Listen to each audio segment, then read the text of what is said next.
Every year, active duty service members, veterans, and civilians from all over the United States, and even from around the globe, make their way to the White Sands Missile Range. These people come to commemorate the American and Filipino prisoners of war that suffered at the hands of their Japanese captors in World War II. The Bataan Memorial Death March takes participants through 26.2 miles of rugged desert terrain, while the conditions of the Memorial March pale in comparison to the actual event. The trek pays homage to the POWs and keeps their legacy alive. I think it's very good for getting the news out to the public about Bataan, because so many people don't know anything about it. The schools don't teach it. One Air Force team of female senior non-commissioned officers has been training for months, getting ready for the event. Every weekend we go out to different places in the local area. This weekend we decided to come back out to White Sands to practice for the march. There are 4 of us here today. We have our packs on and we're walking through the sand to get ready for next month. Did the Japanese allow you to stop to eat and drink along the march? No.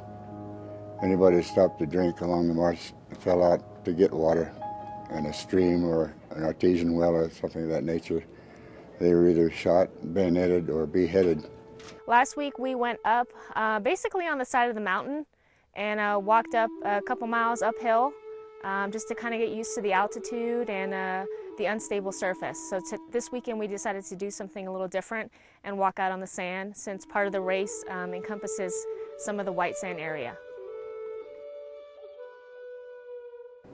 We were marched into the camp, and en route some of the prisoners had died on the trip, and you couldn't tell they had died because they couldn't fall down until we all moved, and then they fell on the floor.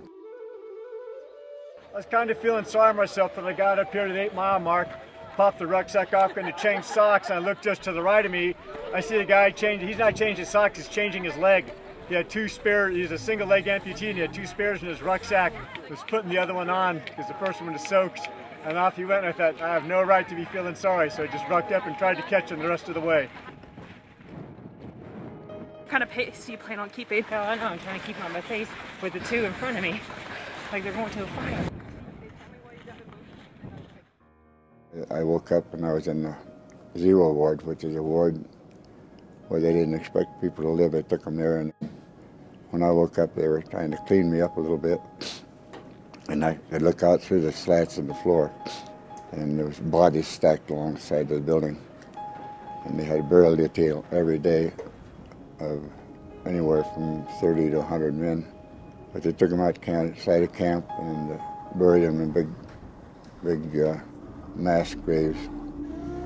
When I look at the survivors, I have several feelings at the same time. I have respect for them for what they went through. I have respect for them for sticking around as long as they have, and I'm thankful that they're providing an example, both for the active duty military that are here, the National Guard, the Reserve, and also for civilians who really aren't around that military that much and don't know what it is to do really hard things when you need to. And they see the survivors, and they see that it's one thing connecting from reading things in history books. When you get to shake someone's hand and you see the scars coming up their arms, and you realize that it is true. It's not just a fantasy made up by McGraw-Hill. Stuff like that really happened. The Air Force Senior NCO team finished rucking the march in just over 10 hours. In the spirit of a true survivor, 89-year-old William Eldridge drove 22 hours to be at the Memorial March. By telling his story, he educates us all on the atrocities of Bataan and keeps his and his fellow POWs' legacy alive.